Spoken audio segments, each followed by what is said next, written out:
magandang araw, magandang umaga. Aber, magluluto po tayo ng isda. Isda po na may miswa. Ito pong isdang ito, ang tawag po dito ay cherny. Masarap po itong isdang ito kahit saan niyo po ito gamitin, kahit saan niyo po ito ilagay. Ang ginawa ko po, pinirito ko po muna, yan, binawasan ko na po ng kaunti dito kasi ang sarap po ng prito nito. Kaya ayan po, magsasabawan po natin siya. Ito po ang ating miswa, ito po ang kamatis, ito po ang bawang at luya magkasama na, ito po ang North chicken cubes, at ito naman po ang sibuyas. Mag-iinit po muna tayo ng mantika para po ating lagyan ng magigisahin po muna natin yung ating bawang, sibuyas, kamatis at luya. Ayan po. Ito po ang ating mantika. Ayan. Ayan po. Samahan niyo po ako mga kapatid at atin po munang initin yung kawali. Ayan po. Ilagay na po natin ang mantika. Ayan.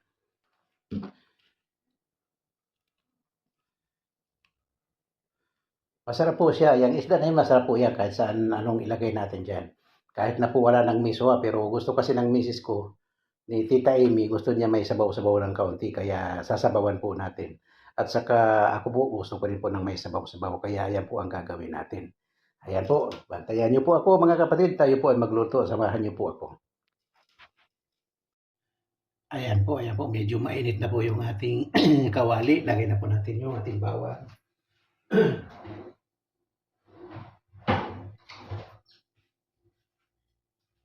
Pagsabayin na po natin yung bawang at luya. Ayan po.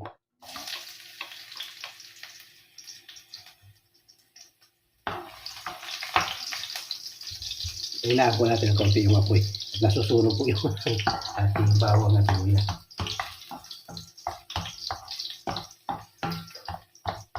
Ayan po, ilapagin na po natin yung sibuyas. Kasi ayaw ko po nang masyadong nasusunog yung bawang.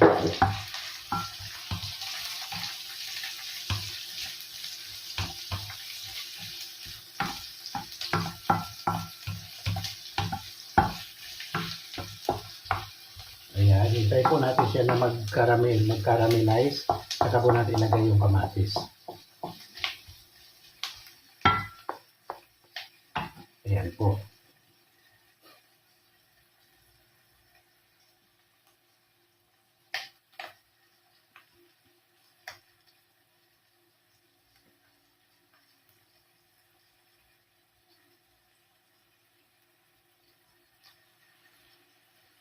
Abertin na po natin kung nag-caramelize na siya. Ayan, okay na po. Lagyan na po natin yung ating kamatis para magisa po yung ating kamatis.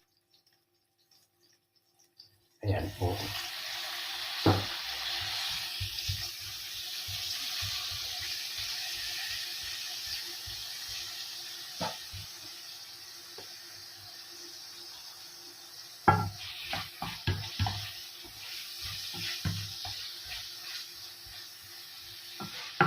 Ayan po, pagsamasamahin na po natin siya.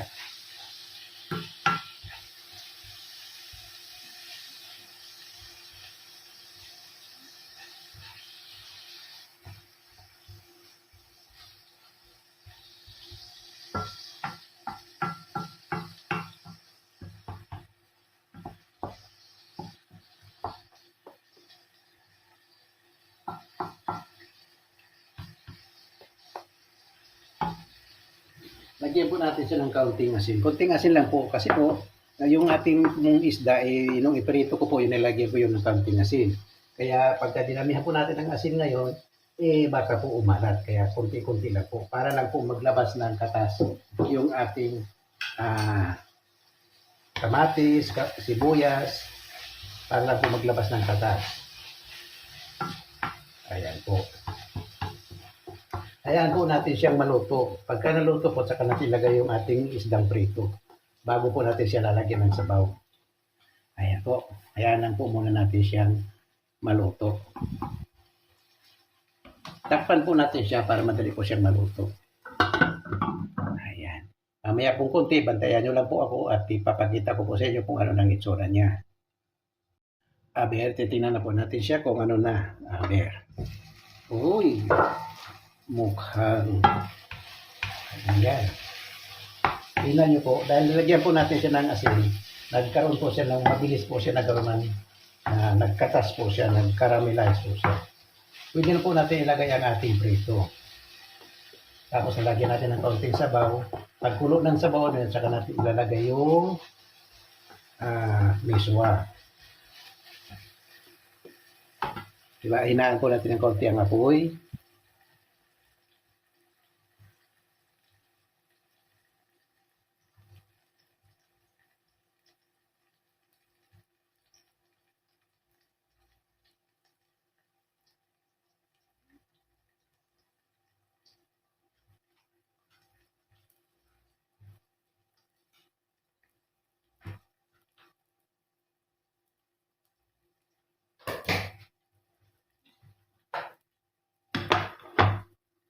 Lagay na po natin.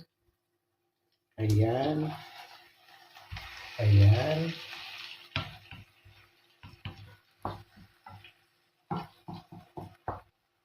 At lagyan na po natin siya ng sabaw para po pagkulo ng sabaw, saka natin ilalagay yung miswa.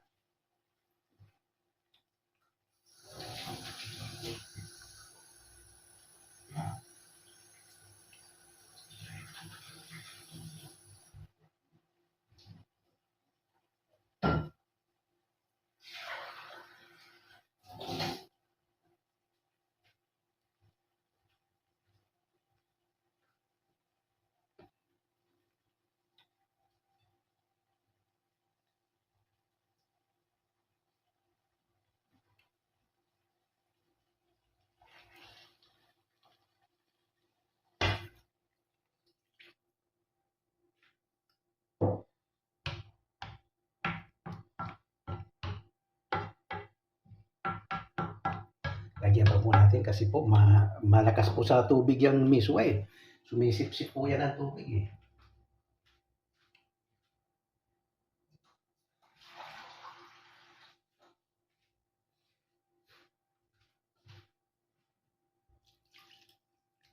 Ayan, okay na kaya yan? Aber. Siguro po okay na po yan. Kaya takpan po muna natin siya para pag kumulo siya, lagyan na po natin yung miswa. Ayan po.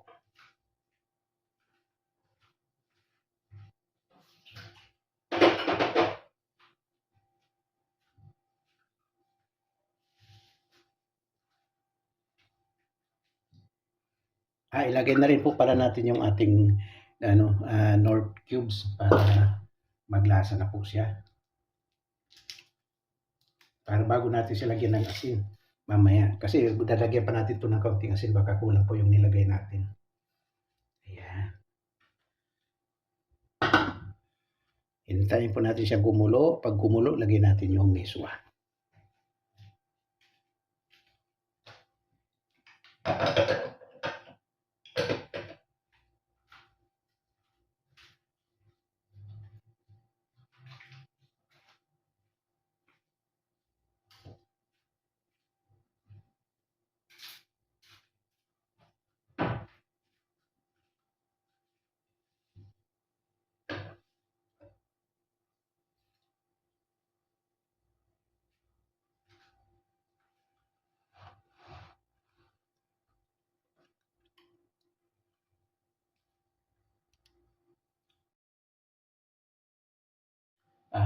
Tingnan natin kung ano na nangyari sa ating niluluto. Ayan, pwede na natin ilagay.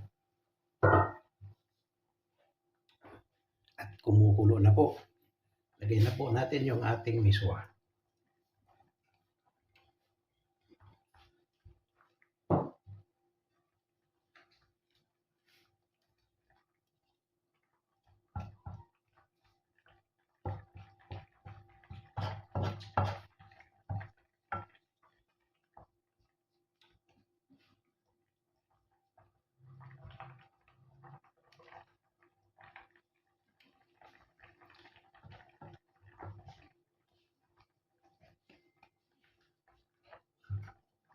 Sisige, pares?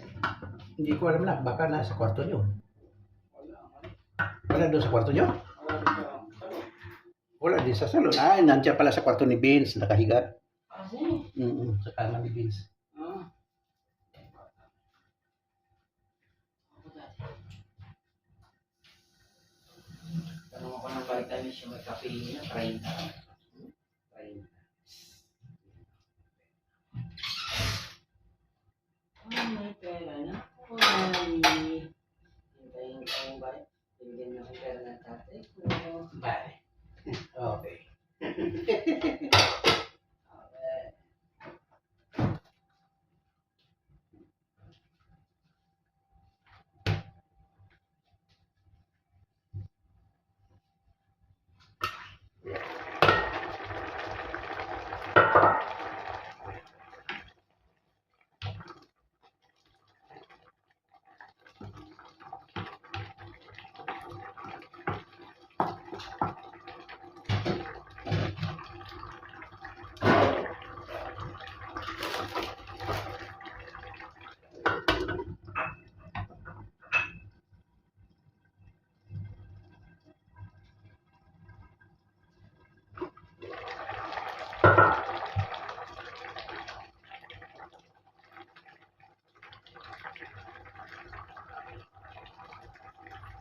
Aber, tignan nga natin kung anong lasa.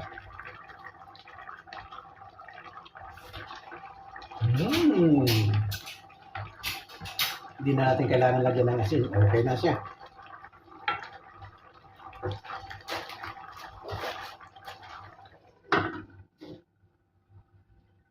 Okay. Patayin na natin siya. Ayan. Ayan mga kapatid, maraming salamat. Thank you very much po. Tapos na po ang ating pagluluto. Mabilis lang po, ano po.